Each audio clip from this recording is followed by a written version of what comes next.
ask you this because it's a different kind of question.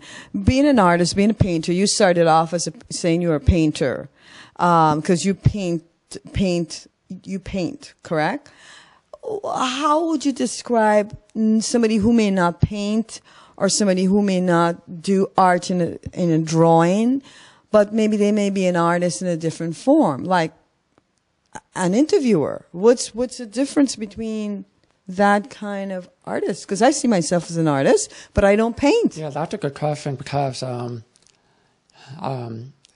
have observed that when I go out there, like into the city, and I go to a dance theater or to a comedy show or to somebody performing in the street or what have you, I know there's a common thread in all this, in which there was some kind of an offering coming out of the artist. There's an offering, probably joy, for lack of a better word, some kind of a joy that's coming out, and that he wants to share to the world, with the world. If he was in a vacuum, he probably would not do it. Mm-hmm. So it's more like I think, an interactive thing going on. Myself and the world, myself and you. Yeah. There's a relationship, yes. And when I create an effect, yes. I am anxious for you to receive yes. my intention, right. And understand me to any degree. If you notice me, that'll be satisfactory. If you thought it was awesome, I would probably double my joy because a relationship has been formed. Right. And I do that with each and every person in the audience in my creation. And with our wonderful media, it's going to get magnified. Yeah. It's going on the internet. It's going into the museums or like a gallery. I take great joy in the reception because I am participating in the happening, the effect that my painting have on the viewer. Right. It's really very important to me, and I'm sure with many performers, anchor people, writers, poets. Right. We all are artists. It has to do with the gift that you're giving and you want to share it. Otherwise, it's not a gift. Yes, yes. Okay. What makes you, Charles, extraordinary? What is it about Charles that makes you extraordinary? I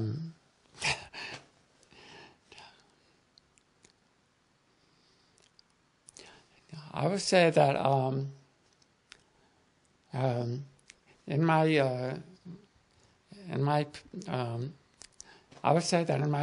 craft,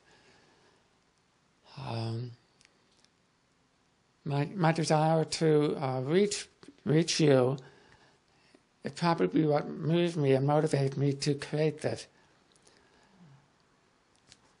And that's very important to me. As is with among other artists who have lived before us. I remember the joy I received from a Van Gogh or from a Monet. Excuse me. I remember the joy I received from looking at a Monet or a Van Gogh, and I understood right then why they do these things. They did it almost for no reason.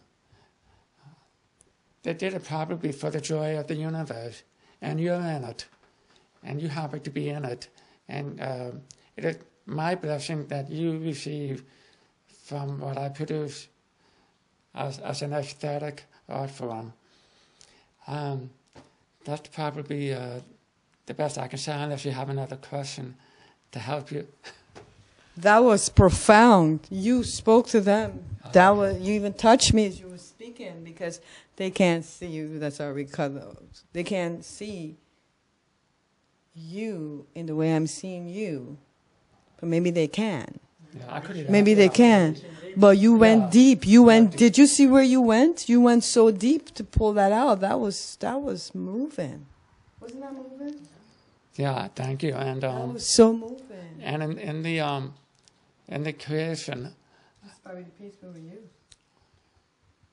Yeah, in the creation, It's almost like life is a play and like a theater. And the artist, when he realized that he could put more color into the world, he's going to do it.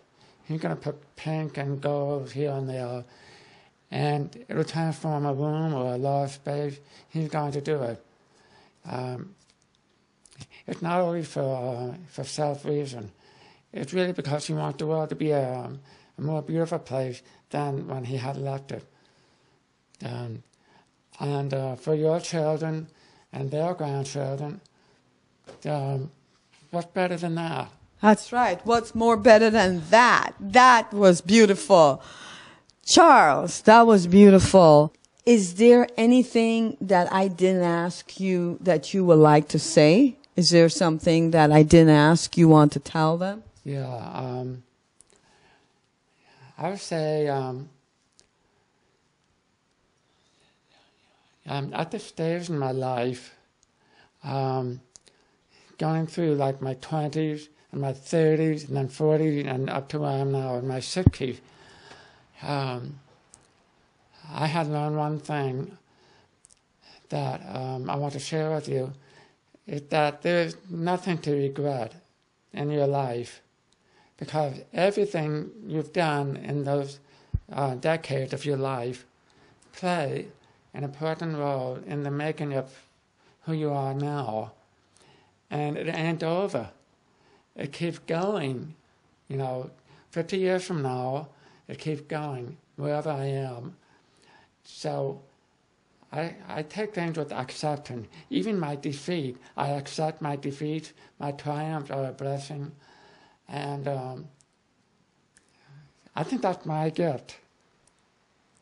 That I can share, that not being carried around in this world right now, which might be a good idea too, is that you are all my brothers and sisters. And I recognize no barriers. Like this canvas here, although cropped, you can imagine what goes beyond the borders of the canvas. And the same thing with religion, politics and all that. All of these things happen divisory and dividing people. And I don't believe those things. I believe in the complete openness. And if this painting doesn't capture enough, another painting will. I'll keep going. My journey is long. And just know that if you're in a slump, like this wave, there's another nice wave to follow. There's no end, okay? It's going to keep going. After the down, there's an up. All right? I've been through it all, and I know, okay? Wow. I know he's touched you out there because he certainly has touched me.